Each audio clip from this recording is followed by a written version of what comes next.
आज हम बात करेंगे उन पीवाईक्यूज के ऊपर जो नीट में आए हुए हैं on the basis of gravitational acceleration on the surface of अर्थ या किसी हाइट h पे या किसी डेप्थ d के ऊपर। प्रीवियस वीडियो में अपन ने इनके फॉर्मूलाज को स्टडी किया था कि सरफेस ऑफ अर्थ के ऊपर कितना एक्सीलरेशन होता है, उसका क्या फॉर्मूला होगा, हाइट पर कितना होता है और डेप्थ पे कितना होता है। ये सारी चीजें प्रीवियस वीडियो में अपन ने स्टडी की थी। एक बार फॉर्मूलाज लिख देता हूं, उसके बाद में अपन वन बाय वन करके पीवाईक्यूज को स्टडी करते हैं कि कौन कौन से न्यूमेरिकल आए हैं और कितनी बार आए हैं। तो सबसे पहले अपन फॉर्मूलाज की अगर अपन बात करते हैं तो ऑन द सरफेस ऑफ अर्थ हमारे पास जो एक्सेलरेशन था वो था capital G capital M upon R square. ये अपन अर्थ के हिसाब से देख रहे हैं तो उस कंडीशन में मास अर्थ का हो जाएगा, रेडियस अर्थ की हो जाएगी। ओके, फिर अगर अपन बात करें किसी हाइट के लिए तो हाइट के ऊपर अपन ने देखा कि फॉर्मूला जो हमारे पास आता है G एट हाइट H, तो हमारे पास फॉर्मूला आया था R upon R plus H का होल स्क्वायर। ये हमारे पास फॉर्मूला था मल्टीप्लाई विद G, ठीक है। और अगर अपन बात करते हैं डेप्थ की तो डेप्थ के ऊपर जो ग्रेविटेशनल एक्सेलरेशन था वो था 1 minus d upon R multiply with g. ये कुछ फॉर्मूलाज थे। अगर मैं इसकी बात करता हूं तो इसका हमारे पास एक स्पेशल केस भी था। वो स्पेशल केस ये था कि अगर हमारे पास हाइट की वैल्यू कम है, यानी कि 1-2 किलोमीटर 4 किलोमीटर 5 किलोमीटर तक अपन बात करें कि अपन ऊपर तो जा रहे हैं सरफेस से, लेकिन 1 2 3 4 5 अप टू 5 किलोमीटर तक अपन जा रहे हैं, तो उस कंडीशन में अपन इस फॉर्मूले को ये भी यूज कर सकते हैं 1 minus 2h upon R multiply with g. कुछ इस तरीके से अपन यूज कर सकते हैं। यहां पर ये जो जी आ रहा है ये वाला जी है, यहां पर भी ये आ रहा है, तो ये जो जी लिखा अपन है नॉर्मली ये सरफेस के ऊपर का जी होता है। ये सारी चीजें अपन ने प्रीवियस वीडियो में डिस्कस की थी। इसके बाद में अपन याद करते हैं यहां से कि हमारे पास टोटल फॉर्मूले थे इसके, इसमें एक ही फॉर्मूला था, इसमें एक ही फॉर्मूला था, इसमें 2 फॉर्मूले थे, ये इसका स्पेशल केस था, ये भी मैंने लिख दिया। अब पीवाईक्यूज के ऊपर अपन चलते हैं और वन बाय वन करके अपन पीवाईक्यू स्टडी करते हैं। तो सबसे पहले अगर अपन बात करें तो 2012 में आया हुआ एक न्यूमेरिकल है, वो डिस्कस करते हैं। इसमें बोल रखा है कि the height at which the weight of the body becomes 1/16 the weight on the surface of earth. वो हाइट अपन को फाइंड आउट करनी है, वो हाइट अपन को फाइंड आउट करनी है जिस हाइट के ऊपर क्या हो जाता है कि वेट जो होता है 1/16 time weight on the surface of earth. यानी कि वेट जो होता है हाइट h पे वो कितना हो जाता है 1/16 time the weight on the surface of अर्थ।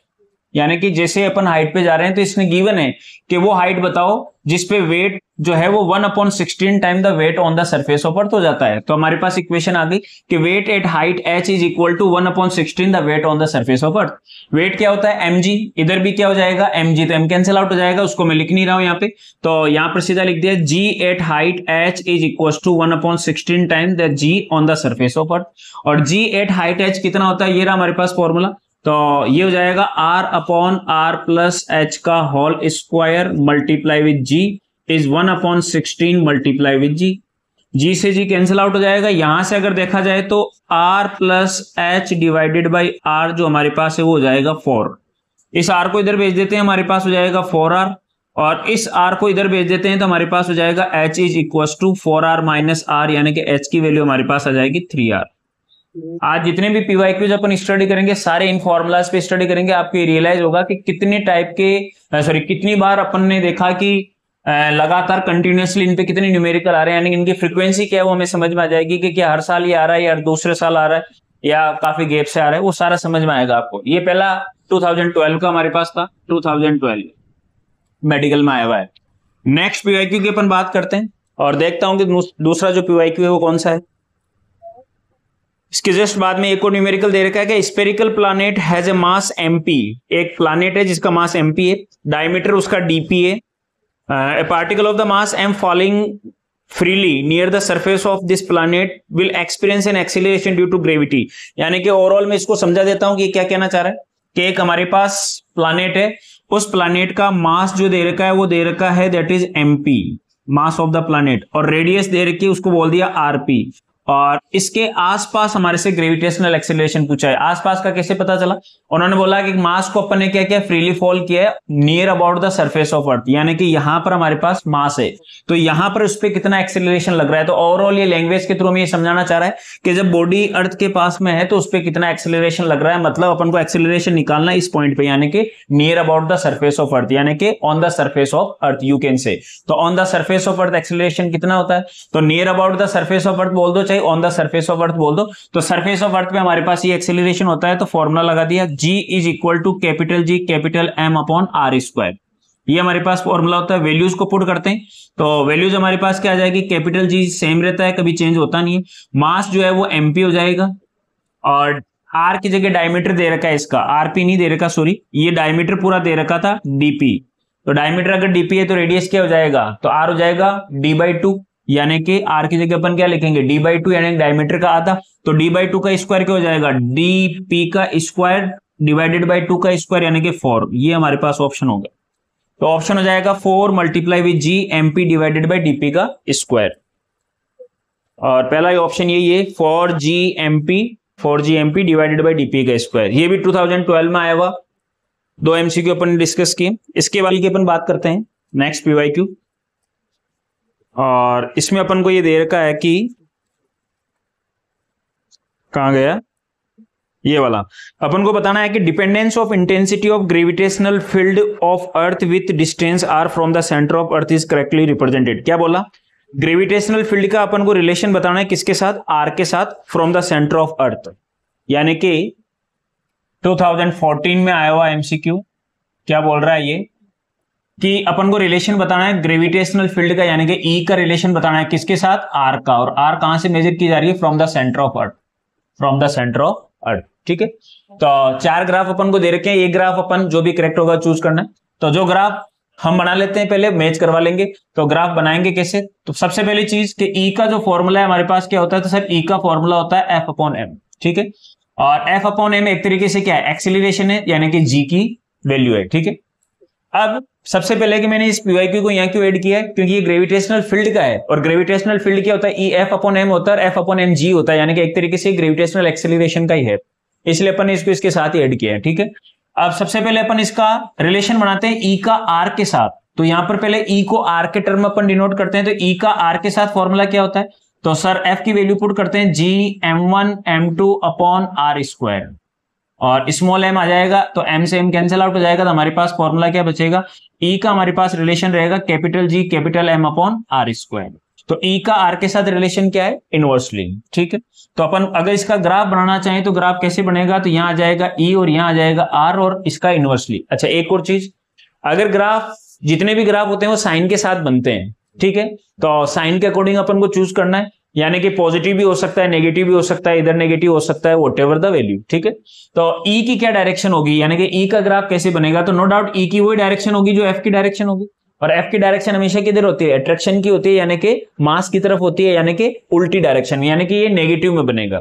ठीक है, अच्छा, नेगेटिव में बनेगा, और कैसा बनेगा, इनवर्सली। एक और चीज, ये जो E का मैंने फॉर्मूला बनाया ये है सरफेस ऑफ अर्थ, यानी कि इस अर्थ के आउटसाइड की बात है।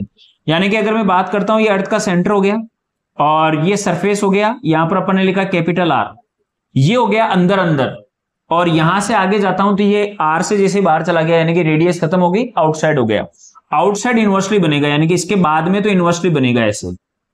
इसके अंदर अंदर कैसे बनेगा, तो इसके अंदर का जो फॉर्मूला है वो मैं यहां लिख देता हूं। अंदर का फॉर्मूला होता है कैपिटल G कैपिटल M और R upon capital R cube, ये फॉर्मूला होता है। हालांकि ये मैंने ड्राइव नहीं करवाया, लेकिन अपन को याद रखना इलेक्ट्रोस्टैटिक से बनता है। जैसे इलेक्ट्रोस्टैटिक में नॉन कंडक्टिंग सॉलिड स्फीयर की अगर अपन बात करते हैं, इलेक्ट्रिक फील्ड निकालते हैं अंदर, तो नॉन कंडक्टिंग और सॉलिड है तो उसके अंदर अंदर फॉर्मूला होता है KQR अपॉन R क्यूब या रो R अपॉन 3ε0। तो K की जगह G हो गया, Q की जगह M हो गया, R अपॉन R क्यूब। तो R के साथ E का रिलेशन क्या रहा, डायरेक्टली रहा, तो अंदर अंदर तो डायरेक्टली रहेगा, यानी कि ग्राफ कुछ ऐसा रहेगा। ये वाला ग्राफ इसका करेक्ट ऑप्शन होगा, जो भी गिवन है ABCD। ठीक है, नेक्स्ट PYQ की अपन बात करते हैं। नेक्स्ट अपन को दे रखा है, ये भी एक ग्राफ का क्वेश्चन है। ये बोल रहा है starting from the centre of earth having the radius R the variation of G। इस बार अपन को वेरिएशन किसका निकालना है, तो आंसर है सर इस बार वेरिएशन निकालना है G का। किसका वेरिएशन निकालना है, G का। यहां बना देता हूं मैं, हमारे से पूछा है कि वेरिएशन ऑफ स्मॉल G निकालना है, किसके साथ निकालना है, R के साथ। G का R के साथ वेरिएशन पूछा है, पिछली बार था E का R के साथ, इस बार है G का R के साथ। ठीक है, और ये आया हुआ है आपके 2016 में, ये आया हुआ है 2016 में। तो आप चेक कर सकते हो आराम से कि 2014 में ऐसा क्वेश्चन पूछा है, फिर 16 में आ गया ऐसा। ओके, तो G का R के साथ क्या रिलेशन होता है, तो हमें पता है कि G जो होता है वो on the surface of earth maximum होता है, और हाइट और डेप्थ पे दोनों टाइम पे क्या होता है, डिक्रीज होता है। ठीक है, तो अगर मैं ग्राफ बनाऊं इसका तो कैसा ग्राफ रहेगा, तो सर ये हमारे पास हो गया लेट अस सपोज आर, और ये हमारे पास हो गया जी, और इनका रिलेशन, ये अर्थ का सेंटर है और यहां पर इसका आर नाम दिया अपने, ये सरफेस पे आ गया, ये आउटसाइड आ गए। पहली चीज मुझे पता है कि सरफेस पे मैक्सिमम होता है, तो यहां पर तो मैक्सिमम होगा, तो ये पहला पॉइंट आ गया। उसके बाद में अपन चाह रहे हैं यहां से यहां, यानी कि इनसाइड। अब सेंटर से जैसे जैसे मैं सरफेस की तरफ जाऊंगा तो लगातार क्या हो रहा है, सेंटर से यानी कि यहां से मैं सरफेस की तरफ जा रहा हूं तो डेप्थ लगातार कम हो रही है। ठीक है, या फिर अपन सीधा सीधा समझे, सेंटर से अगर मैं लगातार सरफेस की तरफ जाऊंगा तो उल्टा सोचो कि सरफेस से जब मैं सेंटर की तरफ जा रहा हूं यानी कि सरफेस से अंदर जाता हूं तब एक्सेलरेशन कम होता है, सरफेस से ऊपर जाता हूं तब भी एक्सेलरेशन कम होता है। अब देखो कि सेंटर से अपन सरफेस की तरफ जा रहे हैं तो सरफेस पे मैक्सिमम होगा और सेंटर पे क्या होता है, कम होता है। यानी कहने का मतलब लगातार ये बढ़ेगा, और लगातार अगर बढ़ेगा तो डी का इस जी के साथ रिलेशन क्या है, डायरेक्टली। तो अंदर अंदर तो रहेगा ये डायरेक्टली ऐसे, और उसके बाद में हमें सरफेस पे पहुंच गए या मैक्सिमम है, उसके बाद में वापस क्या होगा, डिक्रीज। और डिक्रीज कैसे होगा, तो डिक्रीज होगा जी का एच के साथ रिलेशन कैसा है, इनवर्सली, तो ये इनवर्सली चलेगा। तो ये इसका करेक्ट आंसर होगा जो भी रहेगा। ठीक है, एक बार फिर से बता देता हूं मैं क्या बोल रहा है ये, कि ये बोल रहा है जी का आर के साथ रिलेशन, तो हमें पता है, देखो यहां से फॉर्मूले से समझाता हूं। यहां पर क्या है, इससे समझो कि ये वाली वैल्यू 1 में से माइनस हो गई, मान लो ये वैल्यू 0.1 है तो ये कितना बचेगा, 0.9 ऑफ जी, यानी कि कम हो गया, तो हाइट पे कम हो गया। यहां पर भी वही सेम फेनोमेनन है, तो यहां पर डेप्थ पे भी कम, तो नीचे नीचे जा रहे हैं तो कम, ऊपर जा रहे हैं तो कम, और सरफेस पे मैक्सिमम। ये तो कॉन्सेप्ट हो गया। अब सरफेस पे मैंने मैक्सिमम बना दिया, इसके बाद मैं अंदर की बात करता हूं, तो चल रहा किधर हूं मैं, सरफेस से नीचे जा रहा हूं या सेंटर से सरफेस की तरफ जा रहा हूं, तो आंसर है सेंटर से सरफेस की तरफ जा रहे हैं, यानी कि डेप्थ क्या हो रही है, कम। अगर ये वैल्यू कम होगी तो ये वाली वैल्यू भी कम होगी, यानी कि ये बढ़ेगा, तो ये क्या करेगा, बढ़ेगा। तो कुल मिला के क्या हो गया, या फिर सीधा सीधा देखा कि सेंटर पे क्या होता है, सॉरी सरफेस पे क्या होता है, मैक्सिमम, और सेंटर पे कम होता है। तो अगर मैं इधर से जीरो से यानी कि सेंटर से अगर बाहर जा रहा हूं, सरफेस पे पहुंचा तो मैक्सिमम होगा, पहले तो मैक्सिमम होगा, तो यहां मैक्सिमम होगा, और बाद में क्या होगा, वापस डिक्रीज होगा। अब मैक्सिमम तो हमें पता है कि यहां तो लगातार बढ़ेगा, कैसे बढ़ेगा, लगातार डायरेक्टली बढ़ेगा डी के साथ, तो ये डी के साथ डायरेक्टली बढ़ा। फिर बाहर क्या हो रहा है, बाहर घट रहा है, क्योंकि सेंटर से सरफेस पे मैक्सिमम हुआ और फिर ऊपर जाऊंगा तो घटेगा। घटेगा कैसे, तो यहां से चेक करते हैं तो इनवर्सली चलेगा। अब आप बोल रहे होंगे ये क्यों नहीं लिया, क्योंकि ये तो स्पेशल केस का फॉर्मूला है, मेन फॉर्मूला इसका ये है, तो ये इनवर्सली चलेगा, तो ऐसा ग्राफ रहेगा। ठीक है, नेक्स्ट अपन पीवाईक्यू की अपन बात करते हैं।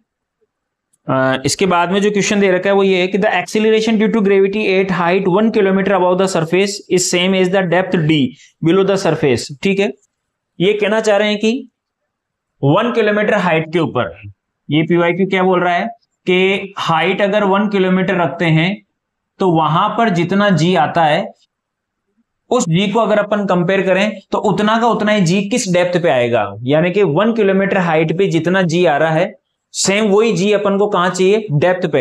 तो कितनी डेप्थ पे जाएं, यानी कि हाइट पे अगर 1 किलोमीटर जाने के बाद में हमें जी मिल रहा है 50, तो उतना का उतना ही जी जब मैं डेप्थ पे जाऊंगा तो 50 कितनी डेप्थ पे मिलेगा। ठीक है, तो क्या कॉन्सेप्ट रहेगा, तो सबसे पहले देखो हाइट दे रही 1 किलोमीटर, अभी मैंने बोला कि ये स्पेशल केस हो गया कि 1 2 3 4 5 अप टू 5 किलोमीटर तक रहता है, तो ये हाइट जो फॉर्मूला लगेगा जी का वो ये वाला लग जाएगा। ठीक है, 5-4 किलोमीटर तक अगर रहता है, क्योंकि ये बहुत ज्यादा हाइट नहीं है। अगर हाइट की वैल्यू बहुत ज्यादा नहीं होती है उस कंडीशन में अपन ये काम में लेंगे, तो हाइट दे रखी है 1-2 किलोमीटर 3 किलोमीटर 4 किलोमीटर 5, तो कोई इश्यू नहीं है। तो ये 1 किलोमीटर दे रखा है तो अपन ने फॉर्मूला ये काम में लेना है पहले तो।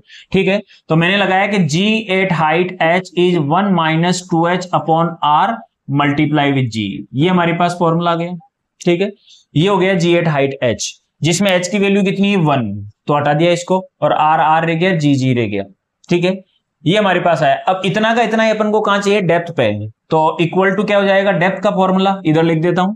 डेप्थ का फॉर्मूला क्या, 1 minus d upon R multiply with g, ये डेप्थ का फॉर्मूला हो गया।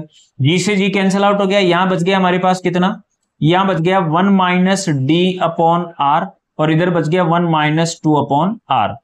इसको फर्दर सोल्व करते हैं अपन तो क्या बन जाएगा, इधर से 1 से 1 कैंसिल आउट हो जाएगा, माइनस से माइनस कैंसिल आउट हो जाएगा, आर से आर कैंसिल आउट हो जाएगा, तो आंसर आएगा डी इक्वल्स टू 2 किलोमीटर। ये करेक्ट ऑप्शन होगा। इसके बाद में नेक्स्ट अपन बात करते हैं कि if the mass of sun were 10 times smaller, यानी कि अगर सन का मास 10 गुना कम कर दिया जाए और यूनिवर्सल कांस्टेंट उतना का and the universal constant were 10 times larger in magnitude, यानी कि मास को तो क्या कर दिया 10 टाइम्स कम, और जो जी है capital G universal gravitational constant उसको कर दिया 10 टाइम्स ज्यादा। तो कौन सा स्टेटमेंट सही है? तो मैं सबसे पहले इस एक्सीलरेशन वाले फॉर्मूले पे बात करता हूं। एक्सीलरेशन वाले फॉर्मूले के अकॉर्डिंग डिस्कस करता हूं। तो देखिए जरा ध्यान से, एक ऑप्शन इसमें दे रखा है, तो मैंने क्या किया, सबसे पहले यही चेक किया कि अगर जी का जो फॉर्मूला होता है वो होता है सरफेस पे capital G capital M upon R square. अब आपको बोला कि मास को तो 10 गुना कम कर दिया, यानी कि मास तो हो गया m/10 और जी को 10 टाइम्स बढ़ा दिया, ये हो गया 10g। ऊपर 10 आ रहा है, नीचे 10, 10 से 10 कैंसिल आउट हो जाएगा, ऊपर g और ऊपर m और वही r, यानी कि ये वाली वैल्यू कांस्टेंट रहेगी। और इसमें एक ऐसा ऑप्शन दे रखा है कि g on the surface will remain constant, और वही करेक्ट हो गया। इसके बाद में नेक्स्ट पीवाईक्यू की अपन बात करते हैं, और ये आया हुआ था 2018 के अंदर। नेक्स्ट अपन बात करते हैं 2019 में आया हुआ question, A body of weight 200 Newton on the surface of earth, ठीक है, how much will it weight halfway down to the center of the earth, halfway down to the center of the earth, यानी क्या कहना चाह रहा है कि body का जो वेट है, बॉडी का जो वेट है वो कितना है? बॉडी का वेट है 200 न्यूटन, ये ऑन द सरफेस ऑफ अर्थ है, और वेट का फॉर्मूला होता है mg, ठीक है। तो 200 न्यूटन जो है वो वेट दे रखा है अपन को, कहां पे? On the surface of earth. फिर से क्या दे रखा है कि on the surface of earth weight की वैल्यू कितनी है? 200 न्यूटन। तो वेट यानी कि 200 यानी कि mg, तो ये तो हो गया। अब अपन को क्या बोल रहा है, हमारे से ये क्वेश्चन पूछा है इन्होंने कि कहां गया, हमारे से ये पूछा है कि how much will it weigh half way down from the centre of earth, यानी कि सेंटर से आधा नीचे चले जाओ, ये अर्थ बनाता हूं मैं यहां पे, और यहां क्या कर जाओ, सरफेस से आधा नीचे चले जाओ, आधा यानी कि r/2 नीचे चले गए, वहां पर वेट कितना होगा? तो सीधी सी बात है, वेट कहां पूछ रहा है? डेप्थ पे। तो on the surface of earth weight दे रखा है 200, यानी कि वेट मतलब mg दे रखा है, और नीचे निकालते हैं यानी कि डेप्थ पे, तो वेट डेप्थ पे क्या होगा? तो वेट का फॉर्मूला फिर से mg, m चेंज होगा नहीं, g चेंज हो जाएगा डेप्थ पे, g कितना हो जाएगा? 1 - d/r मल्टीप्लाई विद g, ये हो जाएगा। ये m इंटू जी, तो m इंटू जी की वैल्यू कितनी है? 200, तो इसको तो मैंने रख दिया 200। 1 - d, d क्या होता है? d वापस बता देता हूं मैं यहां से, d होता है ये सरफेस से नीचे की तरफ, हमेशा डेप्थ नीचे की तरफ ली जाती है, न कि नीचे से ऊपर की तरफ ली जाती है, ये डेप्थ हो गया। तो ये डेप्थ कितना दे रखा है? Half way of the radius, radius का आधा, तो रेडियस का आधा कितना हो जाएगा? r/2, तो ये d की वैल्यू है r/2, सिंपल। और ये 200, r से r कट गया, ये हो गया 1 - 1/2, तो ये हो जाएगा हाफ, और हाफ होके डिवाइड बाय 2 होके ये बचेगा 100, तो आंसर आएगा 100 न्यूटन। यानी कि अगर सरफेस पे 200 है तो आधी डिस्टेंस नीचे चलते ही, यानी कि रेडियस का आधा चलोगे तो कितना आ जाएगा? 100 हो जाएगा, आधा हो जाएगा। ये हमारे पास एक एमसीक्यू था, ये पीवाईक्यू था 2019 का। आगे चलते हैं, और इसके बाद में दे रखा है कि A body of weight 72 Newton on the surface of अर्थ, लगभग वैसा ही क्वेश्चन है शायद। What is the gravitational force on it at height equal to half the radius of earth? जिस तरीके से पिछली बार क्या पूछा था, वापस बोलता हूं, how much the weight halfway down to the center of earth, halfway down to the center of earth, यानी कि सरफेस से आधा नीचे जाना है। क्या बोला था? How much will it weight halfway down to the center of earth, इसका मतलब यानी कि r/2, पहले सरफेस से r/2 नीचे था, इस बार क्या है? इस बार सरफेस ऑफ अर्थ पे 72 है, यानी कि जहां पर हमारे पास ये था वहां आ गया 72। और उसके बाद में what is the gravitational force, वही ग्रेविटेशनल फोर्स का मतलब वेट, यानी कि mg पूछ रहा है फिर से, at the height equal to half the radius of earth. अब हाइट पे पूछ रहा है, अब हाइट पे पूछ रहा है, देखना तो क्या हो जाएगा? Weight on the surface of earth दे रखा है 72 न्यूटन, वेट का मतलब mg, वेट का मतलब mg, ठीक है। Weight on the surface of earth weight 72 दे रखा है, mg दे रखा है, और अब पूछा है हाइट पे, तो हाइट का फॉर्मूला क्या लगेगा? ये वाला। तो वेट कितना हो जाएगा? तो आंसर है सर mg, m की जगह m, और g कितना हो जाएगा हाइट पे? तो g हो जाएगा r/r प्लस h का whole square multiply with g। ये mg फिर से क्या हो जाएगा? 72, और r/r प्लस h, तो r की वैल्यू, सॉरी h की वैल्यू कितनी दे रखी है? h की वैल्यू दे रखी है रेडियस की आधी फिर से, तो r/2। यहाँ r/2 करता हूं, यहाँ r है, तो ध्यान से देखो r/2 और r कितना हो जाएगा 3/2r। तो 3/2, 2 ऊपर चला गया, 3 नीचे आ गया, ये हमारे पास आ जाएगा। r से r कैंसिल आउट हो जाएगा। 2/3 का होल स्क्वायर कितना होता है, 2/3 का होल स्क्वायर हो जाएगा 4/9। ये कितना हो जाएगा 8, और ये आंसर आ जाएगा 32। आंसर आएगा 32 न्यूटन। अगर अपन नीचे जाते हैं तो अपन ने क्या देखा कि 200 का 100 हो गया, और ऊपर जाते हैं तो क्या हो जाएगा, ये आधा नहीं हुआ, 72 का आधा 36 होता है, लेकिन 36 नहीं हुआ। तो ये वेरिएशंस आते हैं इसमें, ठीक है। देखने वाली चीज ये है कि ये वाला आया हुआ था हमारे पास 2019 में, और ये आया हुआ है 2020 में, यानी कि हर साल ग्रेविटेशनल एक्सेलरेशन का न्यूमेरिकल आ रहा है। तो अगर इतनी पीवाईक्यू और इससे पहले का वीडियो अगर आपने वॉच किया है, ये फॉर्मूलाज कैसे ड्राइव होते हैं ये अगर आपने देखा है, तो नो डाउट आपका कोई भी न्यूमेरिकल नहीं रहेगा। इसके बाद में अपन बात करते हैं, यहाँ कंप्लीट हो गया लगभग एक न्यूमेरिकल इसमें और रहा है, ठीक है। ये बोल रहा है कि a body of the mass 60 gram experience gravitational force of 3 newton. Mass दे रखा है और फोर्स दे रखा है। When it placed at a particular point, कहीं पे भी रखा हुआ है, वो हो सकता है सरफेस पे, हो सकता है कहीं और। अगर कुछ भी नहीं दे रखा है तो बाय डिफॉल्ट सरफेस ले लेंगे अपन। The magnitude of the gravitational field at this point, gravitational field निकालना है, सिंपल सी बात है, कुछ भी सोचने की जरूरत नहीं है, ये यहीं से आ जाओ। ये हो गया पीवाईक्यू। ग्रेविटेशनल फील्ड ई क्या होता है, F/m होता है। ग्रेविटेशनल फील्ड का फॉर्मूला ई F/m हो गया। F अपन को दे रखा है, कितना दे रखा है, F है 3, F की वैल्यू है 3, यहां रखा मैंने 3, और M कितना दे रखा है, M दे रखा है 60 ग्राम, ये हो गया 60, और ग्राम के लिए केजी में कन्वर्ट करेंगे तो डिवाइड बाई 1000, तो 1000 ऊपर चला जाएगा, तो ये हो जाएगा 3000। 0 से 0 कैंसिल आउट हो गया, ये हो जाएगा 50। तो आंसर आएगा ग्रेविटेशनल फील्ड इज 50, और 50 इसमें ऑप्शन में गिवन है, फोर्थ ऑप्शन।